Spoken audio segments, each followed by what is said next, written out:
Hello everyone and welcome to Green Magic, your source for all things green and magic. Welcome to the Deck Tech series. This will cover the builds of my own personal decks.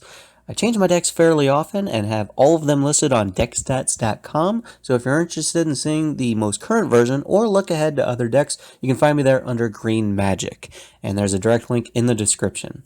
Each deck will be featured in two parts. The first video to each deck tech will show all 100 cards contained in the deck, prices for those cards, and some insight for the interactions between cards. It's important when building a deck to have goals, restrictions, and themes, so I'll be sure to cover where the decks are coming from. The second video for each commander will be about changes and alterations you could make to the deck. Personalizing your decks is important to most players, so if you like a commander and want to build it yourself, I'm including several recommendations for you to make the deck your own. It's been a while, but welcome back to the Deck Tech series. This is deck number 2. This one will be about Freyalise, Llanowar Fury. So, where to begin with this one? I will start by saying that I built this deck basically after some early games playing against Dictate of Erebos types of decks and effects. Be it, there could be a game with a lot of board wipes, or in the case of like a Dictate of Erebos type thing, where your opponents are forcing you to sacrifice creatures. At the time, I had several decks or games where I would just have a few big creatures out or important creatures.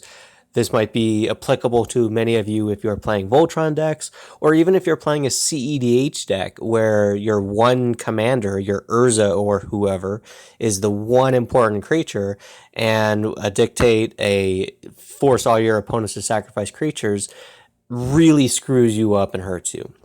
So I built this deck as a way to kind of counter that style, because it contains 0 creatures in the entire deck.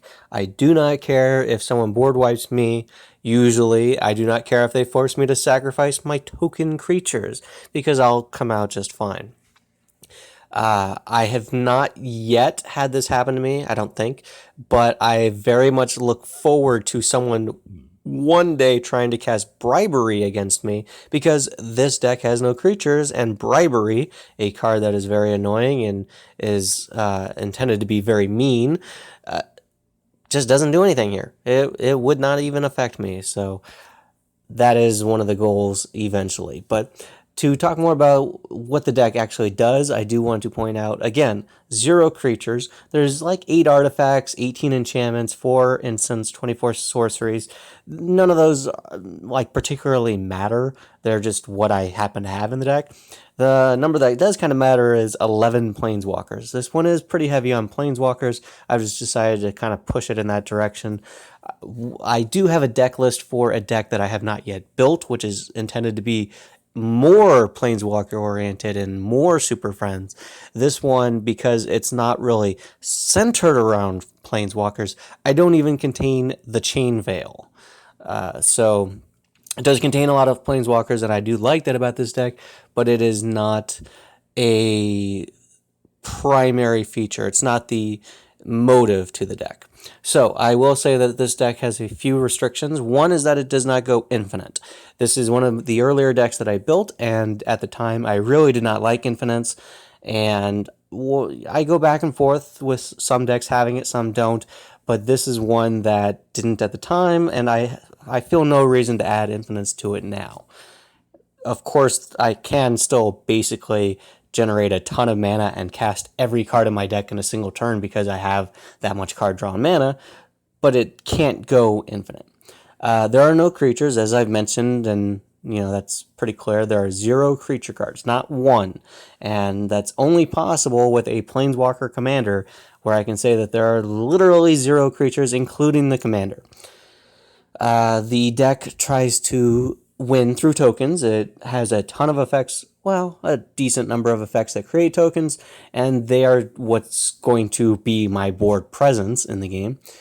And then finally, the deck primarily looks to win through combat damage. I did recently make a change to the deck, finally adding a backup win condition, and that is, we'll get to it later, but it is one way to win if I can't give my creatures haste, or in the event I've it hasn't come up in a real game, but I've kind of tested this in solitaire.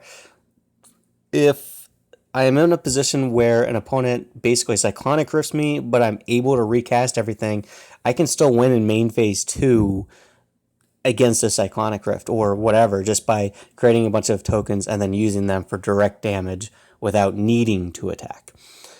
So there is that one backup plan, but it's only one. Primarily, you're looking to just attack. So let's start by just talking about the land base. It's very simple. There's 1 Nykthos, Shrine to Nyx, and 34 Forest. I do generally keep my land base, actually, without exception, all of my decks include a land that's divisible by 5. 25, 30, 35, 40, 45, one of those numbers. So I just choose 35 for most decks, including this one. And there's no reason to use non-basics in most cases. I know that there are a lot of utility lands that some people like, and they especially look at a monocolor deck as being really easy to squeeze those in, a Reliquary Tower or one of those Mosswort Bridge or something like that. I would much rather have just basic lands. I would say that they are better and stronger, not just because they're immune to like a Blood Moon or whatever, but for actual synergies that we'll get to in just a moment. So let's start with the ramp package. This one, there is a 2-drop, Colony Heart Expedition, which is one of the only 2-drops in the deck. There's only a few cards that you can even play in the first couple turns of the game, that being one of them. But you are really hoping in this deck, usually, for the most part, to cast on turn 3, Kadam's Reach, Cultivate, or Nissa's Pilgrimage. Those are what's going to actually get you off to a pretty good start. The other ramp cards, at the 4 mana slot, you got Skyshroud Claim, Hunting Wilds, Ranger's Path, and Migration Path. The cycling on Migration Path usually wouldn't come into play unless you've already put every land in your deck into play. Otherwise, I would personally never choose to cycle it. And then the Verdant Confluence, actually in this deck, I mean, I look at it and think of it as being a ramp card, and that's why it's in the deck. But with, so many things being permanents, especially Planeswalkers that are able to be attacked directly, there might often be things that are in the graveyard that I want to get, and that is something that I tend to personally hold this card up to use it for that purpose rather than ramp. The putting +1/+1 counters on a creature is potentially useful with synergies that you'll see in a moment, but not really. That's by far the last choice there. Boundless Realms, of course, is something that can get you X basic lands for where X equals the number of lands that you have in play already. So if you already have 8 or 9 lands in play, then you'll get 8 or 9 more. It ramps you very hard, but also, and more importantly, thins out your deck by that much, which is pretty important. Of course, it does cost 7 mana, so that one's a couple turns later. That's not your super early game ramp. So next, let's talk about the mana doublers, and these are the things that really make big explosive turns, big explosive games possible. Our Extraplanar Lens, 3 mana card. Mine is in foil. I do have non-foil versions of the card. I have both. That's what the store happened to have available when I bought it, so that's what I got. Currently, I believe the non-foil version's like $20 cheaper. So if you're concerned about budget, then, but not too concerned, obviously, if you're willing to spend that much, you can get it for less than $51. But that, of all the mana doublers, is one that I am least fond of overall as a general rule, because one, you have to exile a land right out of the gate, which means if you get this into play on turn 3, you're setting yourself back down to 2 lands, and if someone blows it up right then, you are way behind. And it could help your opponents too, but that's not a big deal considering that the next 2 also can. Vernal Bloom, it affects all forests, yours and your opponents, including dual lands, and then Gauntlet of Power affects all basic lands, whatever you name, which is going to be forest, obviously, including your opponents. Mana Reflection, that one is great in that it applies to both your lands, especially Nykthos, and also the elf druids that your commander makes. Cage Sun, again, applies to any land that will add mana to your mana pool. That'll add green. So the Cage Sun would also work with the Nykthos, but Gauntlet of Power, Vernal Bloom, and Extraplanar lands, they only care about forest or basic forest in this deck, which is, again, one of the reasons why I said for the lands, I don't care about all those goofy utility lands. I would just want straight forest, except for the one that provides a ton of mana. So, with a lot of ramp available, let's look at the card draw of the set. This one will have Soul's Majesty to draw cards equal to the power of target creature you control. So you will want something that's big. It's possible that Verdant Confluence we talked about, where you can put counters on a creature, where at one point you put the counters on a creature to make that creature big, and then later you use one of these cards to draw more off of that. But that's a little bit unlikely, because you would have to have the mana to cast that and then this, and still have so much mana left over that you would be able to cast the cards that you draw while still making it worthwhile to have done it in that sequence. But when I was saying a moment ago that is your third and least likely option, here's one case in which you might choose to do that. Return of the Wildspeaker, same basic thing. You draw cards equal to the greatest power among non-humans. I don't think any of the tokens this deck makes are humans, but there's not going to be much of a difference either way. The benefit is that it's instant speed, and it has the second option of pumping up your team by +3/+3 until end of turn, which this deck does contain some pump spells, so that can actually be pretty relevant. Or, as another example, if you have both of these cards in your hand, you could cast the Return of the Wildspeaker to pump your team up, then cast the Soul's Majesty to draw 3 extra cards. Rich Card's Expertise allows you to draw equal to the greatest power among creatures you control, and then you get to free cast something with CMC 5 or less. So just more things that'll help you draw off your big creatures. Most of the tokens aren't going to be that big, but again, when you have effects like the Gauntlet of Power, the Cage Sun, that just give all your creatures +1/+1, you have a few ways of pumping them up, in small ways, like the Verdant Confluence, the Return of the Wildspeaker, some pump spells, a lot of stuff coming up later. You can pump your small things up a little bit bigger so that you do benefit more off of these. Next are some things that kind of care about you going wide and having lots of creature tokens. Mouth to Feed is one of the best card draw cards that gets no attention. It is dirt cheap, it is very budget, and this card should see a lot more play in a lot of decks. It is just severely underrated. I can't say enough good things about how good this card actually is. And because they're doing that new Amonkhet remastered thing on Arena, perhaps that'll get a little bit more attention to the card. Just visibility, even though it's not going to be super relevant in Historic or whatever. At least, people kind of sifting through the cards in the sets that are available on Arena might be able to see this, and it'll get a little bit more attention, because it is just great. If you have to discard it earlier because you've drawn too many cards on turn 5 or 6, this is a great one to discard. If you have to cast, if you get to cast both halves, it's super powerful there too. But it does only draw you cards based on power 3 or greater. So if your things are really small, you won't draw that many cards. Shamanic Revelation and Collective Unconscious, on the other hand, just draw you for every creature. So those can draw you a lot more, which in some cases is a downside. In some cases, maybe you have 30 cards left in your deck, you have 60 creatures in play. Shamanic Revelation and Collective Unconscious basically don't do anything or can't work because you'll just mill yourself. Meanwhile, Mouth to Feed will draw you 15, so it's like perfect.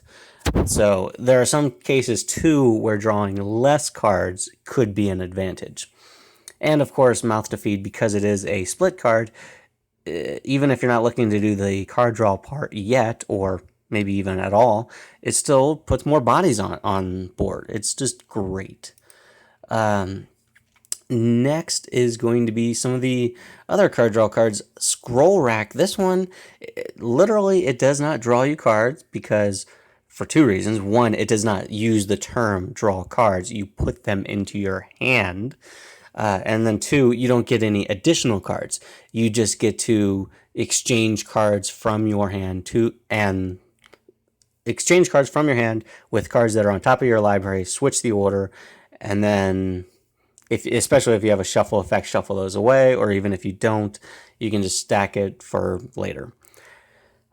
This card can be super relevant, and it can be super relevant in digging, but also it can be very relevant later, especially if you've basically drawn your whole deck and you are looking, hey, I have 2 cards in deck, I have 50 cards in hand.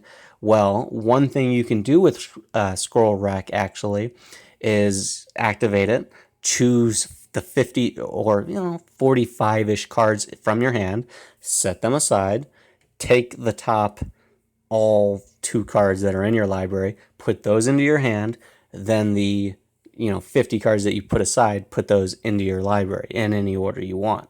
So you could use it as a way to put more cards into your library than are currently there. That way you are in no danger of milling out, and you don't have to discard all those at the end of turn. Garruk's Uprising, this one, sometimes it'll draw you a card when it enters the battlefield if you happen to have a creature with power 4 or greater. Other times, it's just a way to draw you a card every time a creature with power 4 or greater enters. Now, again, I don't think there are too many tokens in the deck that are power 4 or greater, but with a lot of effects or at least a few effects that'll kind of statically improve the power toughness of your creatures, those 1/1s or 2/2s could enter as a 4/4, just statically. So this can draw you a good amount of cards. I know I recently put it in. I don't remember what I took out, but it is definitely a step up from a lot of alternatives. Harmonize is just a generic draw 3 spell. The reason why I actually like that one in this deck is because, especially in the early game, you haven't necessarily got a lot of tokens out yet. You've ramped once or twice, but you don't really have anything to go on. You can at least cast this to find your next land drop, find another ramp spell, find whatever it is you need. And it's good for the, not super early, but the moderately early, the turn 4, 5. And obviously if you're like turn 7, 8, 9, 10, and you've got a good thing going, it can just help you dig a few cards deeper. It's never really bad, but it's like a perfect card for turn 4 or 5 if you don't have more ramp available to you. So next, let's talk about all the Planeswalkers in the deck. There are, like I said, 11, so the commander plus 10 more. Freyalise, the commander, is primarily there for 2 reasons. One is to make tokens, the Elf Druids, which are more relevant than a lot of the other tokens in the deck, because these tokens tap for mana. They're mana dork tokens. The ult is the other reason that she's very important, because you just get to draw a ton of cards. The -2 I don't really use or even think about. I mean, as far as my eyes work, though, that's just a blind spot on the card. It can be pretty relevant, and it is one of the few forms of removal in my deck, but it is such a huge step back. It's like double time walking yourself, because not only did you not make a token, which means that you aren't advancing your own board and not getting a mana dork to produce more mana for future turns, but that's a jump of 4. Instead of +2, you -2. That's a difference of 4 towards getting up to that ult. The only reason that I would suggest using it is if you absolutely have to, because an artifact or enchantment is completely shutting you down to the point where you would be willing to waste 2 full turns. Imagine if you cast no other things and that was all you did for 2 full turns. Would it be worth it to get rid of the other thing? If the answer is yes, then you gotta go ahead and take the hit and do it. If it's anything else where you don't think it's going to completely stop you or guaranteed win somebody else the game, I would just let someone else deal with it, make the token, keep plussing her, getting her closer to the ult. Unless she's at 2 loyalty at the start of the turn, in which case you could minus her, she goes to the command zone, and then you recast her. That could be relevant too. Next, Garruk Wildspeaker. This is a Planeswalker that I don't really prioritize this in a lot of decks. I'm not generally a big Planeswalker player, which is why this is one of the few decks where I could actually really showcase them. And he's really helpful in that if you're with the mana doublers, if your land's tapped for 2 mana, he basically pays for himself with his plus ability. If you happen to have Nykthos out, then you'll gain mana off of him. The turn that you play him, you will gain mana. If you have 2 or more of the mana doublers, you're gaining mana off of him that way too. And that's really important. The minus is not usually going to be what I would make with him. That could be something that you would do if you need the tokens for card draw. Like you have the draw cards for each creature you have, and you don't have that many out, so you're just looking to just get a couple more out just to help you in that regard. It can help there. For the most part, though, that's not the priority ability on this Planeswalker. And then the ult, or the minus, where you can give all your stuff +3/+3 and trample till end of turn. I would not usually use that one, but it does fit with what a lot of things in the deck do. You've already seen Return of the Wildspeaker, which can give your team +3/+3. Here's another one, and there are more pump spells later in the deck. So it does kind of provide that redundancy with what the deck is trying to do. But he's not a primary source for it. Then there's Nissa Genesis Mage. This one is at 7 mana. One of the higher costing Planeswalkers, certainly in this deck. And it's one of the most recent additions. I know that I've looked at this one several times in the past, and the mana cost really just made me think, no, that's just not good enough to really work in the deck.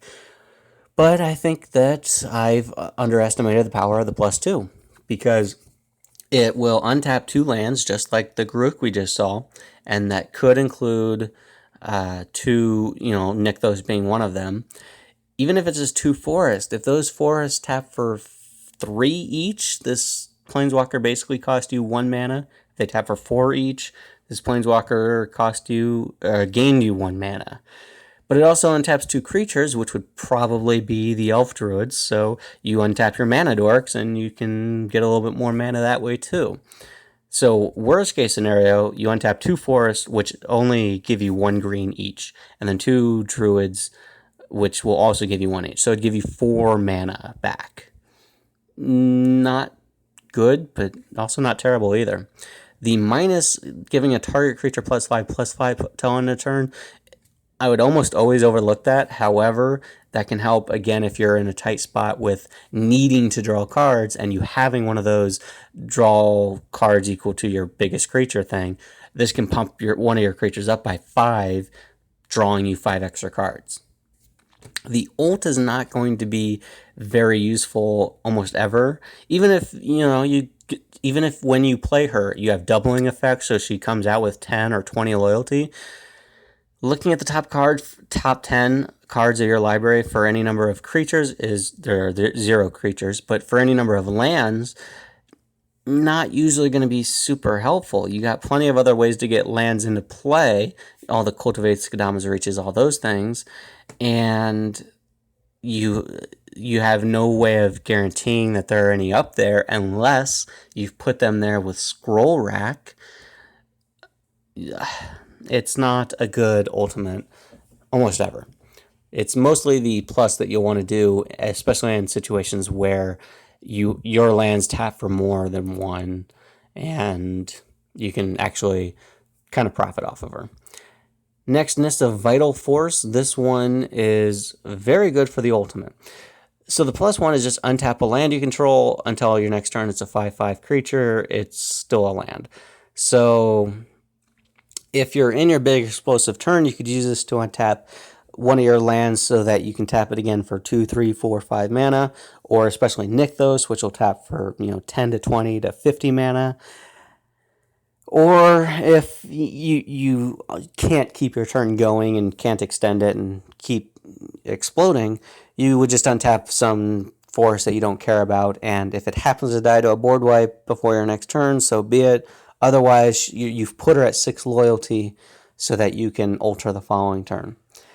The -3 is something that I would overlook in most cases because I just want to get her big enough to ult as fast as possible. But again, just like with the Verdant Confluence earlier, you might want to get another Planeswalker or something else back from your graveyard. So occasionally that one could be relevant.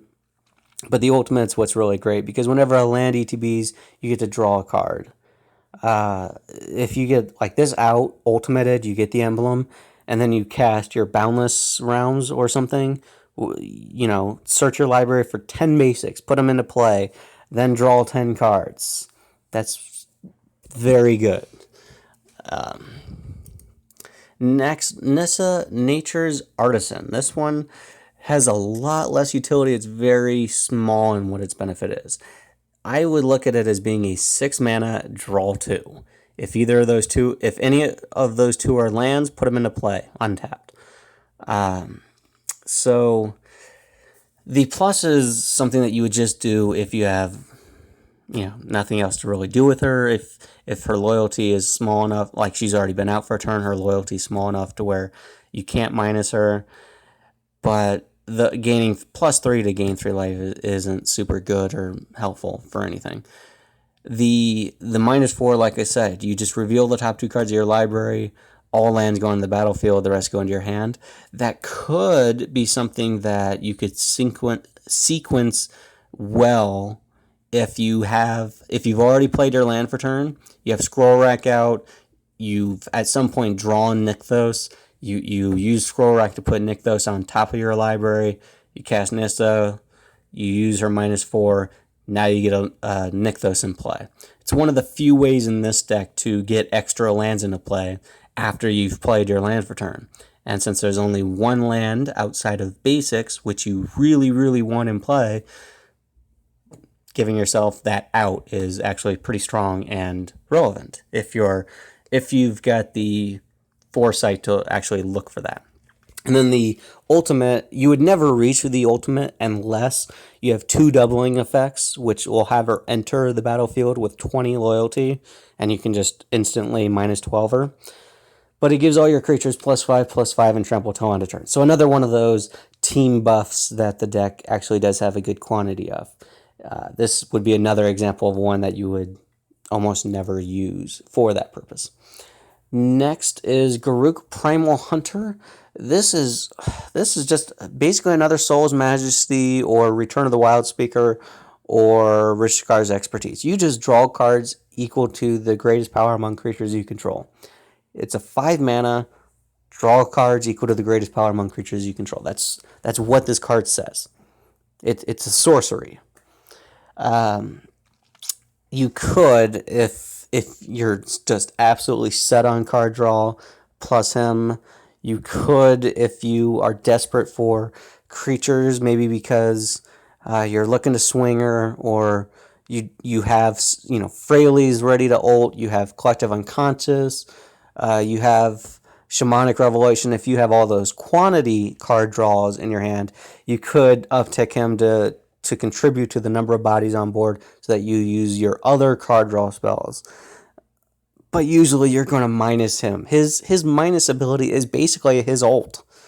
But he does also have an ult. The ult, you would never reach it unless you have doubling effects. If he enters with 6 loyalty or 12 loyalty, that ult is pretty good. And still, even then, not necessarily what I would use him for.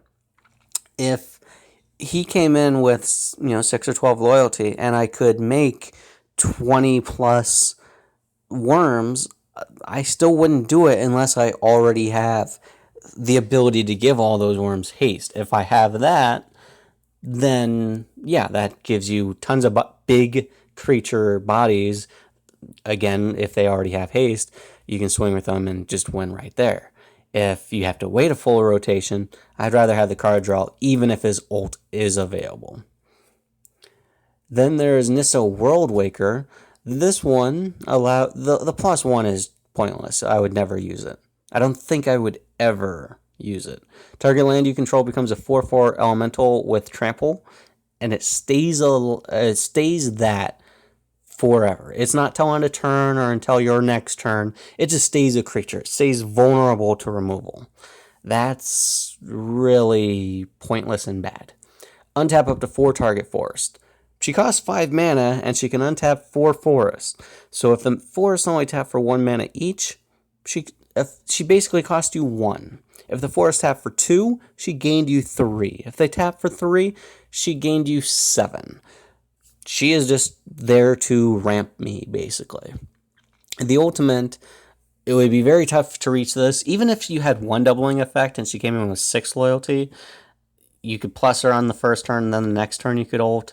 But really, the only way realistically that you would ever reach her ult is if you had 2 doubling effects, she came in with 12 loyalty, and then you were able to -7 right out of the gate.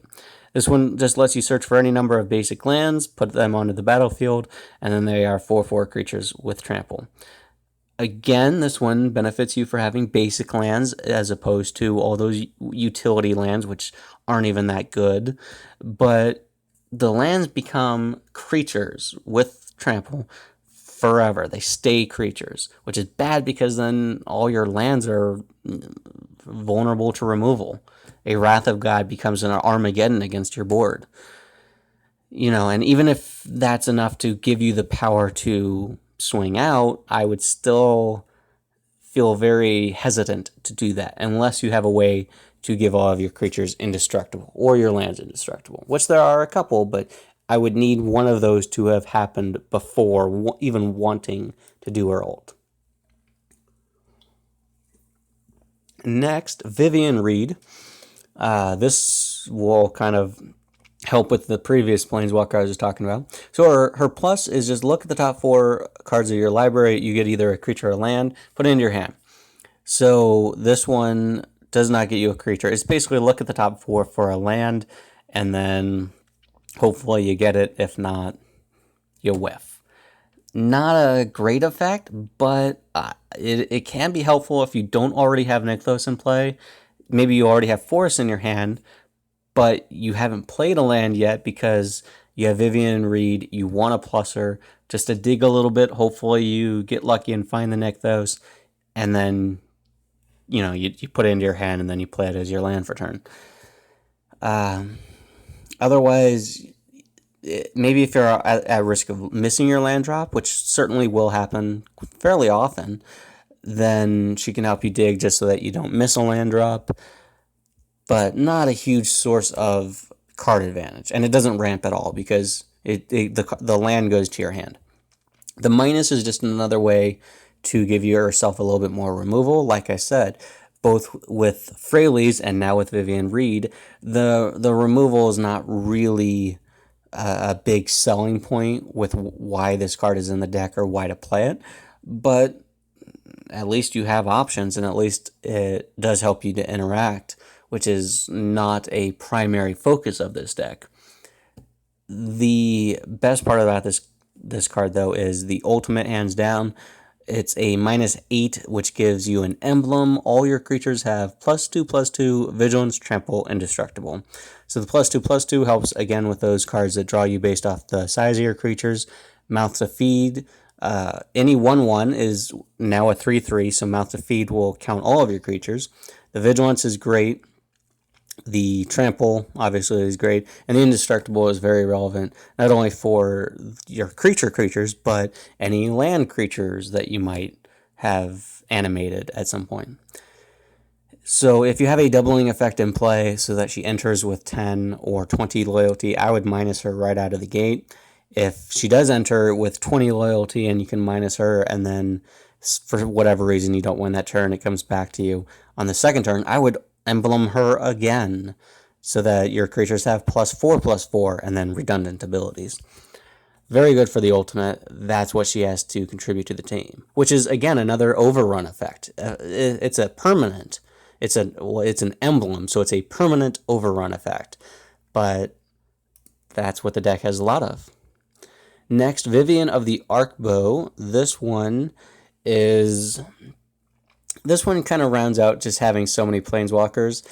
No part of it is super great or really helps to advance your game plan by a large amount, but each piece can help other things that the deck is doing. Putting 2 1/1 counters on up to one creature, that helps with the card draw that cares about the size of creatures.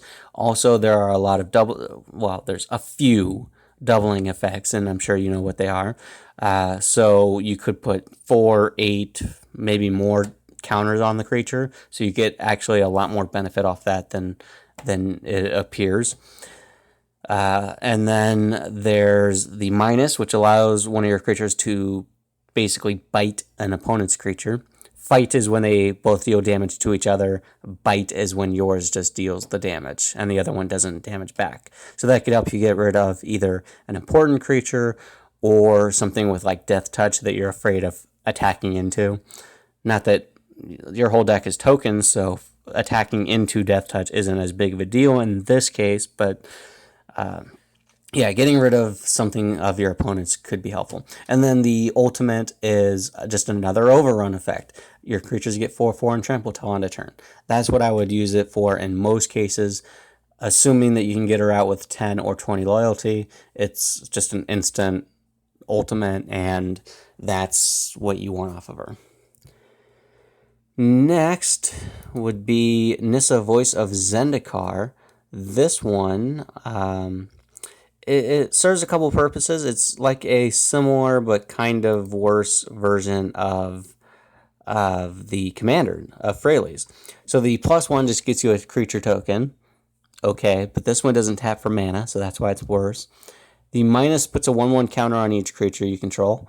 That can actually be relevant for buffing your creatures, especially if you've already gotten a bunch of tokens from other sources and you're just looking to... They're not strong yet, though, so you just need to kind of buff them up a little bit going into your swing. So it's sometimes relevant. And again, that can help too if you're trying to draw more cards off of the, depending on the size of your creatures. And if you have the doubling effects, putting 2 or 4 counters on all your creatures is pretty strong and powerful. But the appeal of this is the minus, which gains you X life and draws you X cards, where X is the number of lands you control.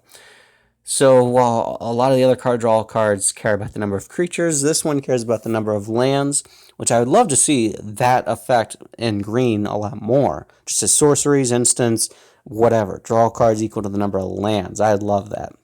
And this is one of the few ways to do it. Unfortunately, you would either, if she enters with 3 loyalty, you would have to plus her 4 times in a row without her taking any damage just to reach the ult. So you have to have at least 1 doubling effect, plus her, and then the following turn you could ult her. Or you need 2 doubling effects to get her up to a starting loyalty of 12, and then you can do it. At which point, she's very good at that. Oftentimes what I found in gameplay is that she comes down super early.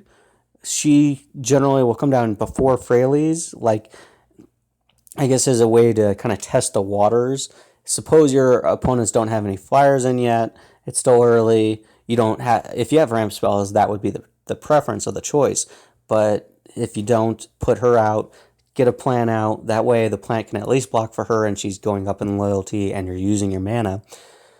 And then, just keep pumping out those plant tokens. And then, put out Freyalise. Now you've got a couple plants, an elf or 2. Now you got some blockers. You can, block all non-flyers, I guess, to kind of protect them a little bit. Eventually, one or both of them will get up there to where they can ultimate and draw you cards for all those plants and elves you put out. So, the final Planeswalker in the deck is Nissa, Who Shakes the World. This one sees a ton of standard play, a ton of commander play. I believe it sees a lot of brawl play too. This one is very well liked from War of the Spark. It is another mana. It doubles as a mana doubler. We've already had 5 in this deck. This is the 6th one. It's a Planeswalker. There's plenty of Planeswalkers in the deck. This one, when you plus her, you have the option of untapping one target land and putting 3 counters on it and making it a creature. Or you can just choose none and just plus her for free. I would plus her for free if I don't have a way to tap that land for mana, or I don't have anything to spend the mana on. Suppose, you've cast her and you have like nothing else. I would not want to untap a land, put 3 counters on it, make it into a creature with no follow-up play, just to have that thing be vulnerable to board wipes. If untapping that land, especially like Nykthos, for example, gives me more mana to continue my turn and keep doing things, then sure, you got to do that. But otherwise, or if you've got the indestructible effects too, that would be really helpful.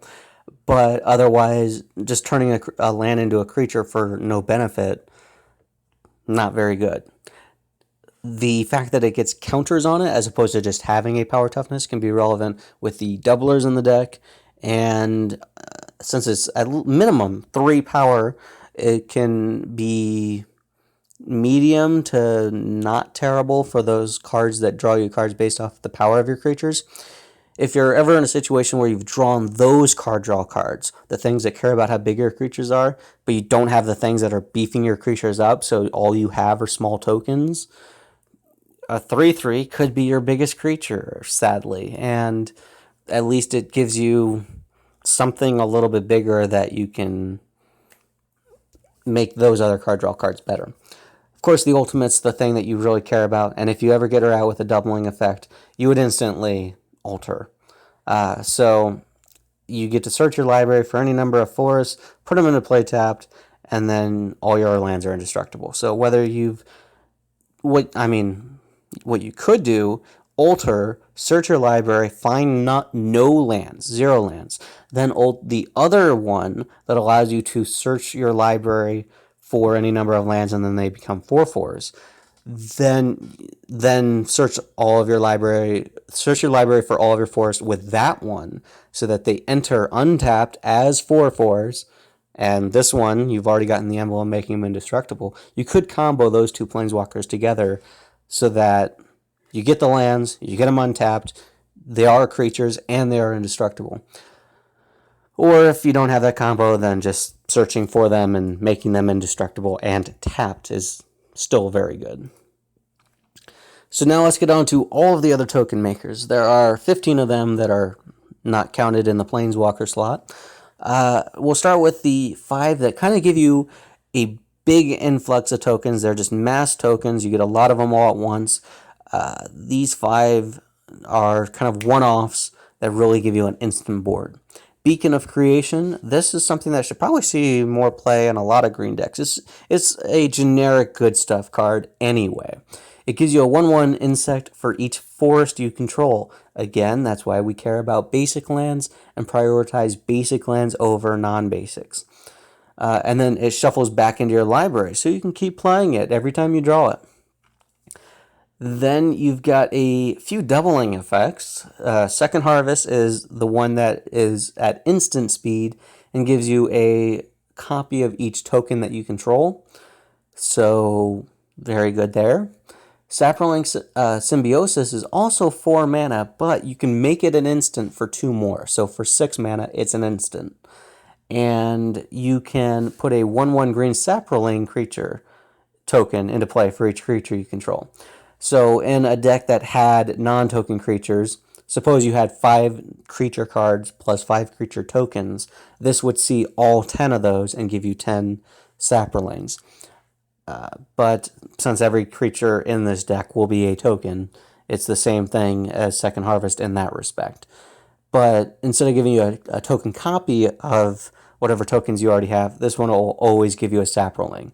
So if you have 10 of those hippos out, Second Harvest will give you 10 more hippos. Saproling Symbiosis will give you 10 Saprolings. So it is a bit of a trade down in that regard. But again, if you're creating a ton of tokens, you don't necessarily care what they are or how big they are.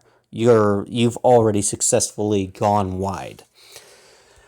Next, Parallel Evolution. This one costs an extra mana, so it's 5, but that's not a big deal. This one says for each creature token in play, its controller puts a creature token into play that's a copy of that creature. So this one does benefit your opponents, and like I said, it does cost 1 more. But you generally don't care how many tokens your opponents are going to have. You're going to have so many more, and you're going to explode so much more. Also, this one has flashback, so you could double your tokens with the first cast, then double that again with the flashback, quadrupling your board. Azuri's Predation. This one is a classic green board wipe, basically.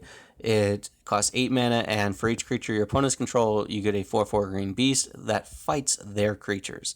So this one does need more boards. Well, they all need board setup, but this one needs more of your opponents to be set up on their board state and is more effective there. But it also does have the benefit of taking out anything that they have that could be problematic, whether it's an important creature that does things like a Thrasios Timna type, something that wins them the game, or if it's their Death Touchers or their blockers or anything.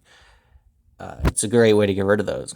One thing that's worth pointing out with this card that many of you probably know, but not all of you, if for some reason you are able to double those tokens, like doubling season, the extra tokens will not fight. So let's say that your opponent has 2 creatures, you cast Azuri's Predation, and you have doubling season out. You will have 4 tokens enter, the one that will fight the first creature, the one that will fight the second creature, and then the other 2 will just kind of sit there and do nothing. They're just statically, they exist. So if those 2 creatures your opponents control are 6/6s or something, they're still going to survive with 4 damage marked on them. Just something to point out, just so that you don't make any bad decisions or whatever. The next 5 are going to be things that kind of make you, they're activated, so you have to keep spending mana to do them. First is Night Soil. This is a card that it's a great graveyard hate card. It works very well against graveyard decks and players, but in a lot of my decks, including this one, I run little to no answers against my opponents. So this one is kind of an oddball in that it actually is in the deck to help control my opponents a little bit. You pay a mana and exile 2 creatures from a single graveyard. So you can exile 2 creatures out of your opponent's graveyard. And then you create a Saproling token. So one thing to point out with this one is that the exiling of the 2 creatures is part of the cost, not part of the ability. So if your opponent is trying to do something with their creature in the graveyard, you can exile them immediately and they cannot respond. They can't say, well, in response, I cast this instant that allows me to get it out of the graveyard. No, it's already gone. As soon as you activate this ability, it is gone forever. Or, to exile. The next one, Squirrel Nest, and also the last one at the end there, Spawning Grounds. These are both auras that you enchant to a land, and then you just tap the land and make a token. I don't find myself wanting to do this one super often in this deck, but I will take a quick moment to point out that if you recall, several of those Planeswalkers untap lands, so here's one potential target for that. If you don't need the mana, but you do want some creatures, here's a land to untap. Squirrel Nest is very well known for its combo that's used in Legacy, and a little bit of Commander. Squirrelcraft, Earthcraft plus Squirrel Nest. Like I said at the beginning of the video, this deck does not go infinite. Earthcraft is not in the deck, and if you're wondering why, it's because the deck is not intended to go infinite. And even though Earthcraft would benefit the deck, just in general, there are too many ways, this being one of them, to go infinite. So that's why it's not here. But Squirrel Nest is, and Spawning Grounds is as well. And Yeah, they can just be... Those two cards are definitely more on the casual end of casting spells. They are things that aren't super powerful, though. Words of Wilding.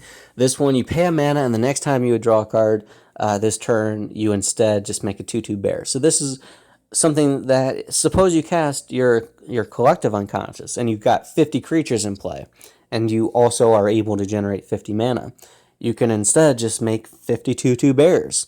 Or if you have doubling effects, 100 2/2 bears, or 200 2/2 bears, or whatever. This one is also a good way to... I mean, obviously, it can generate you a lot of tokens, but you never use it just for your one draw per turn draw step draw. This is something that you would use in conjunction with those mass card draw spells or abilities. But it's also really good as a way to prevent yourself from milling out, because there is so much card draw. And if you get to a point where you need to keep digging, suppose your library has 20 cards left and you need one of them, then you need to draw cards. But suppose you've got 50 creatures in play and a shamanic revelation, if you draw 50 cards, you lose to mill. So you need a way to kind of stop yourself and only draw 17, 18, 19 so that you don't do that. This is a way to, using mana, stop yourself from milling out. Centaur Glade is just a generic way to create tokens. It costs 5 mana to cast this, and then 4 mana per token that you make. This one, I would only activate it usually if I'm kind of stuck. I have mana, but nothing to do with it. It's a great mana sink, but I suppose, too, if you've got a ton of mana, you've got your card draw, your collective unconscious or something that'll draw you based off the number of creatures. If you're early in the turn, you could, just invest a little bit of mana into this to create some tokens. That way you draw more once you do your draw spell. But in most cases, it's kind of a backup plan more than anything. Not something that you would use as a primary way to put power on board. Even though the 3/3s that it creates are, on the upper end of the power of a lot of the tokens in this deck. Barring the 5/5s that you get from spawning rounds, a lot of the tokens are 1/1s or occasionally 2/2s. So next are the 5 things that kind of happen once per turn. There is a little bit of an exception in the middle there, but these are things that, for the most part, happen once per turn. Awakening Zone and From Beyond both happen during your upkeep, where you get a 0/1 Eldrazi spawn or a 1/1 Eldrazi scion, respectively, that can be sacrificed for mana. Now, I would not recommend either of these two cards as a generic ramp spell, although here is more ramp in the deck. In most decks, if you're looking to include one of these for ramp, you shouldn't. You should just go with Cultivate, Kadama's Reach, all those other things. In this deck, it helps because, 1, you care about tokens. You have token doublers that we've already seen. We've got some things that care about the number of creatures you have, like for card draw. And there are other token doublers coming up, like Doubling Season and such, where you get 2 or more of these each upkeep. So in this deck, they actually do perform very well. But I would not... I want to emphasize that these are not generically great, amazing cards.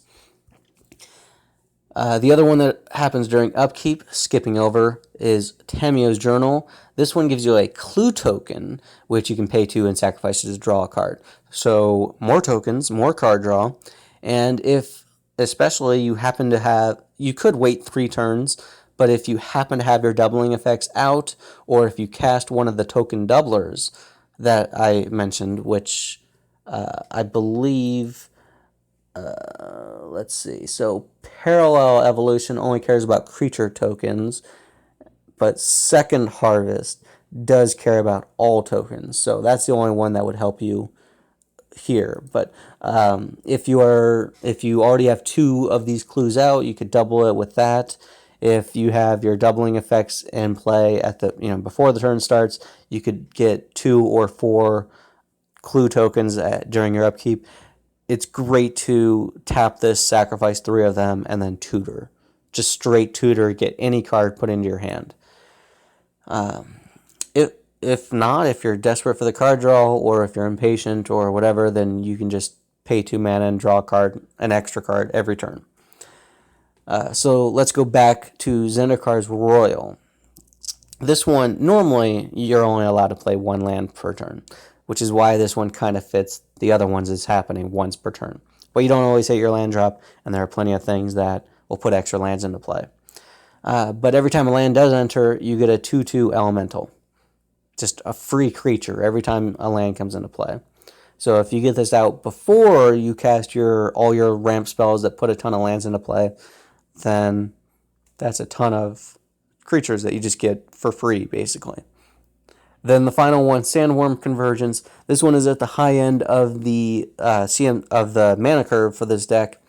And for 8 mana, you cannot be attacked by any flying creatures, which is great because you have Planeswalkers and that helps protect them because flyers are going to be the biggest threat towards them. And then at the beginning of your end step, you get a big 5/5 worm creature token. So this is a great defensive card. The fact that you get the token during your end step means that if you cast this in your turn where you're hoping to really go off and create tokens and then swing out that turn, the token that you get is going to happen afterwards, so it's just too late. But it's a great thing to defend your board while you're building up if you just haven't gotten there yet. Sort of a good plan B card for the deck. So next, let's talk about all the pump spells. I've already mentioned with a lot of the Planeswalkers, they had their own, minuses or ults that give your team a big buff. There's an emblem that does it. There's a card draw card, Return to the Wildspeaker, that does it. But there are 5 cards that are designated to be pump spells in the deck. Triumph of the Hordes. This is a card that... so if at some point, maybe turn 6, 7, 5 even, you've got a handful of tokens out, but not a huge board presence. You obviously don't have a ton of mana. You haven't drawn your ability to give the creatures you've created that turn haste. So you've only got those few to attack with. This could at least give you a way to knock out 1 to 2 opponents. Just give you enough power to do it because it's infect. If you're at a point, turn 6, 7, 8, 9, where you have built up a massive board, I mean, you're going to be swinging at each opponent with like 200 infect. At that point, the infect isn't super relevant. Normal damage would do the same job. But it does, unlike the other ones, give you a lot more flexibility for knocking out 1 or 2 opponents with a much weaker board state, just because of how infect works. Overcome, and skipping over a spot to Overrun, those are your classic, just give a small buff, 2/2 and 3/3 respectively, and Trample. Great way to not only beef up your creatures, but also give them the Trample is pretty relevant, just so that you can get through. And notably, what I can often justify using these cards for is if I've got plenty of mana, but I really need to draw cards, and I've got those draw cards equal to your biggest creature thing. These are just a couple more ways where you do it then, and you're gonna pump up less things, assuming you get haste later. You're gonna pump less things, but you'll make them stronger right now, so that when you cast your big card draw spell, you'll draw 2 or 3 extra cards off of it. So those can be helpful for not only pumping your creatures, but pumping your card draw spells. And then Storm the Citadel in the middle. There's one that gets no attention. This one is completely overlooked, but it's a great card. It gives +2/+2, so it's on par with Overcome. It does not give Trample, which by itself kind of sucks unless you have either, if your creature naturally has Trample, if you got a lot of creatures, which this is a go wide deck, or if you cast this with something else that gives Trample, like Overcome, Overrun, whatever. But this says so creatures you can control get +2/+2 and gain Whenever this creature deals combat damage to a player or planeswalker, destroy target artifact or enchantment defending player controls. So it can not only buff your creatures up to do a ton of damage, but also get rid of a lot of permanents that you want to get rid of. So that's good, assuming you don't just win the game anyway, wiping out a ton of problematic enchantments and artifacts. Very great effect. The removal there is overlooked, and it shouldn't be. It's a great effect. The final pump spell here, Decree of Savagery. This one is so far high up on the mana curve, which makes it really tough to justify even having in the deck, but I've kept it in. One reason is that it's an instant, and even though I tend to not get super tricky with my own playstyle as far as combat tricks, that is something that you have the option to do. And the fact that it gives counters as opposed to just a plus whatever till end of turn. The counters are something that will stick around for all future turns if for some reason you can't win and the game goes on for 5 more turns, I guess. But they are affected by those doubling effects. So maybe when you cast this, instead, you're putting 8 1/1 counters on all your creatures, or 16, or 32. A small board of creatures, but with, so you don't have haste. Maybe you've created 100 tokens this turn, but you don't have haste. You only have like 6 that can attack, but you have all your doubling effects out.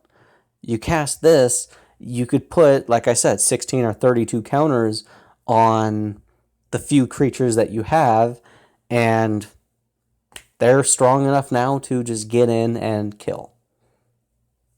So it actually does have a very high ceiling to it. Now, I've alluded to them so many times already, but now let's actually talk about those doubling effects. There's Doubling Season, which will double the tokens, double the counters, which is mostly 1/1 counters, but the counters that the Planeswalkers enter with is also doubled with it. Every time you plus or minus them, those don't get doubled, just when they enter with a counter. And then Primal Vigor, this one will double tokens and double 1/1 counters, so it does not affect the Planeswalkers at all. And this one does affect your opponents as well. It is a communal effect. It helps everyone out, but you don't necessarily care when you play this card how much it's going to affect your opponents. It's usually next to nothing. Parallel Lives only affects tokens, so that one is going to not help your few ways of putting 1/1 counters on stuff, but again, there are only a few. These 3 cards all just staples for token decks, and you know what I was referring to the whole time. Every time though I did mention the way to double to quadruple the amount of loyalty that a Planeswalker came in with, you would need Doubling Season and one other card that I will mention in just a moment. Primal Vigor and Parallel Lives wouldn't affect that. But if for the tokens, you had all 3 of these out, you'd get, instead of 1 token, you'd get 2, then 4, then 8.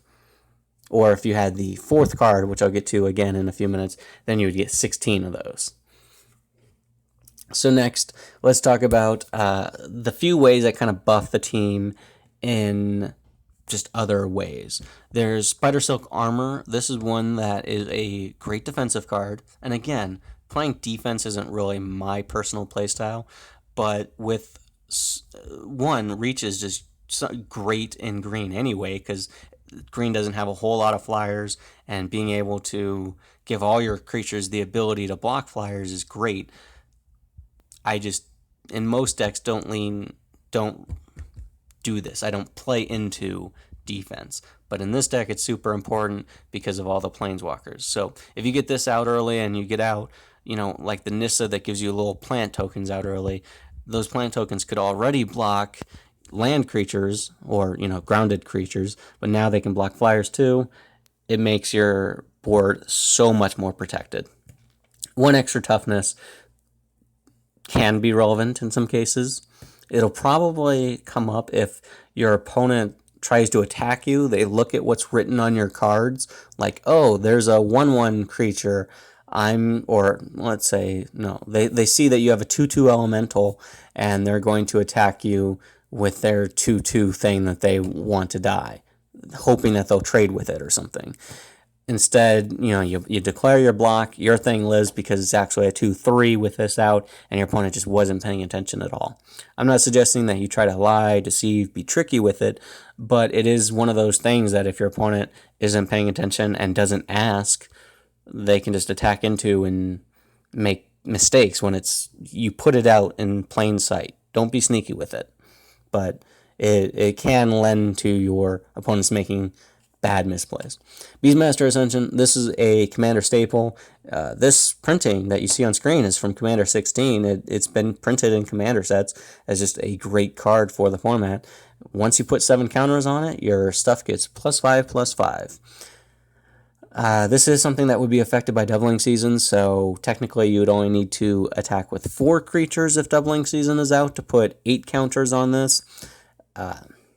That's not usually going to be super relevant, but again, if you're in one of those situations where you don't have haste, you have a limited number of creatures that are able to attack, but you are able to pump them up and do big things with those few creatures, Triumph of the Hordes, whatever, then also being able to double the number of counters on this so that those creatures get a further +5/+5 can be relevant.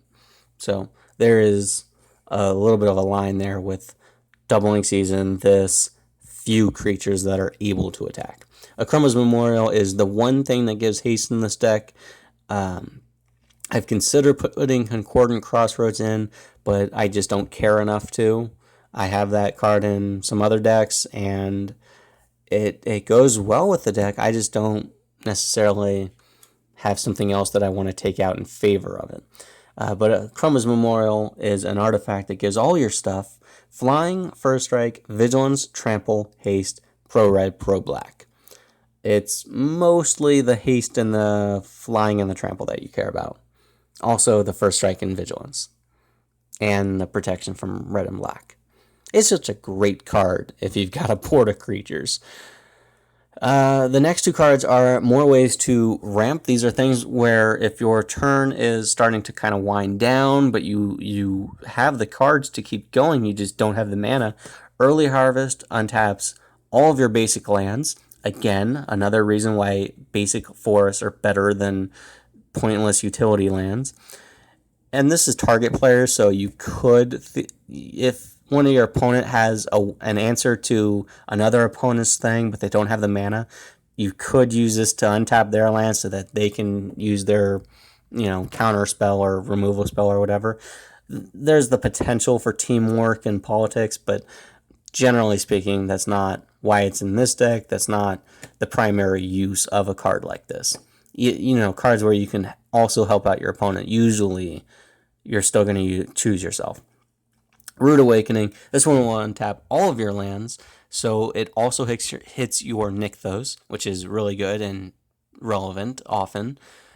You do have the option to entwine it so that all of your lands become 2/2 creatures. I would never choose that unless your lands have already been out in play, so Summoning Sickness is not a concern because this does not give those lands haste. That would be enough. Having those land creatures would be enough to win you the game that turn, because these keep the lands as creatures. It's not telling a turn. So if those lands stay creatures and you don't win that turn, they're vulnerable to board wipes. So if you need them as creatures and with them as creatures, you could win that turn. And, they've been out in play, so Summoning Sickness isn't relevant. And or if you already have the indestructible tokens, emblems. If your creatures have indestructible and or your lands have indestructible, then you could still entwine it there. But under the vast majority of circumstances, I wouldn't even think of or look at the entwine. It's not even a consideration for how to win with this deck. The final 2 cards in the deck, Mirage Mirror. This is the one that I kept alluding to with Doubling Season. If you make this a copy of Doubling Season, your Planeswalkers could enter the battlefield with 4 times whatever their loyalty is. So Freyalise, who normally enters with 3, would enter with 12, with Doubling Season and Mirage Mirror in play. And only that combination. There's nothing else you could make Mirage Mirror a copy of that would have that same effect. If you've made Mirage Mirror a copy of one of the other token doublers, suppose you have Doubling Season, the Vigor, the Freyalise, and Mirage Mirror as a copy of one of them. Then every time you make a token, you would instead make, what was that, 2, 4, 8, 16? You'd make 16 times as many. So it's a great way for making a ton of extra tokens. The primary targets that you would choose from your own board, you do have the option to copy your opponent's stuff. It's hard to predict what your opponents would have that you would specifically really care about. But the things of yours that you would want to make a copy of: Doubling Season, Primal Vigor, Freyalise, as I mentioned. The Beastmaster Ascension is possible because you can make it a copy of that, swing, and then if you have 2 Beastmaster Ascensions, both online, that should give all your creatures +10/+10, but that's not super relevant or good. Scroll Rack is one that I would often make it a copy of, just to give yourself that second chance to dig deeper. And then Mana Reflection, because that one, again, will double. That's an actual double effect. So your basic lands would tap for 4 times as much, or just 4 mana, and your Nykthos would tap for 4 times whatever, as opposed to, just being 2+. It's 4 times. And then the last card, another recent addition. The deck previously, up until about a week ago, only won through combat damage. Blasting Station gives it the ability to have a backup plan so that it can win outside of combat, and again in main phase 2. I pulled this off during just solitaire testing, so it has not come up in a game, but I will frequently talk about how Cyclonic Rift is not a problem card to me, and I like beating a Cyclonic Rift. With this deck, suppose you've completely gone off. You've cast a ton of things, you have a ton of tokens, whatever. Using all of your Planeswalkers and everything, you've managed to untap a good chunk of your lands. Or maybe you have a few lands untapped, but you have the Rude Awakening, Early Harvest, whatever, at your disposal. You go to swing during combat and try to win that way, but your opponent Cyclonic Rifts. Okay, cool. Go to main phase 2. Start rebuilding your board with the mana. If your lands are currently tapped, use your Early Harvest or Rude Awakening to untap. Then start playing your mana doublers, then your Planeswalkers that untap your lands, because now they haven't been upticked this turn. They've returned to your hand. They're a new Planeswalker. Thank you, opponent. So untap them, so that mana eventually won't be an issue. Then start replaying your things that make tokens. Make lots and lots of tokens. Get the Blasting Station out. Suppose you at this point have 40, 50, 60 tokens out. Then play the Blasting Station, and then play one of your token doublers, the Early Harvest or whatever, that just straight up doubles it. If you have 40 creatures in play, you cast that with also, say, Doubling Season in play. Instead of going from 40 to 80, you'll go from 40 plus 80 to 120, trigger Blasting Station, untap 80 times, response, tap and sacrifice those new 80 tokens to ping down your opponents for 80 total damage. That's 2 of them right there. Or obviously, you make more tokens and kill all 3. But this gives you the option to win during main phase 2 after a Cyclonic Rift that stops you from winning in combat. So, very powerful. Or if you're just casting all your stuff and you're in main phase 1 and you've already put this out, then you don't even need to go to combat. You could just straight do this and not even waste the time with combat. So, let's talk about the deck kind of overall from a budget standpoint. This is something that's more emphasized in part 2 videos, and in making changes and trying to make the deck more budget, taking things out, other cards that might fit. Let's look at some of the most expensive things. You've got Scroll Rack at over $80, Doubling Season and Extra Planar Lens at over $50. Mana Reflection's almost 40. Primal Vigor, Parallel Lives, and Akroma's Memorial all around 30. Nykthos is currently 23. I remember when I bought a bunch of them like a year ago before Pioneer, they were $10, $12. Then they shot up to 30 or 40, 32, 33 a few months ago, back down to 23, which is at least a little bit better. Gauntlet of Power, 20, just over 20, $22. Freyalise is almost 13.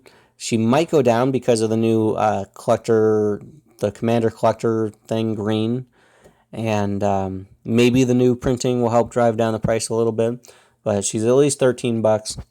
And you can't take her out because she is the commander. Azuri's Predation is almost 12. And then my copy of Nissa, Voice of Zendikar, again, was a foil, which made it almost $12. I checked real quick, and the normal printing is like a tenth of that. It's like, instead of being $12, it's like $1.50, $2, something like that. So that one's actually not as expensive as mine. I don't know why I have a foil.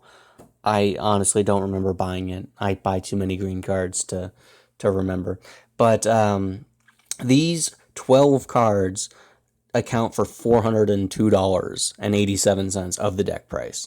So if you were able to take these out and replace them with 12 other cards, that saves you $400 and can make this deck way more budget right there.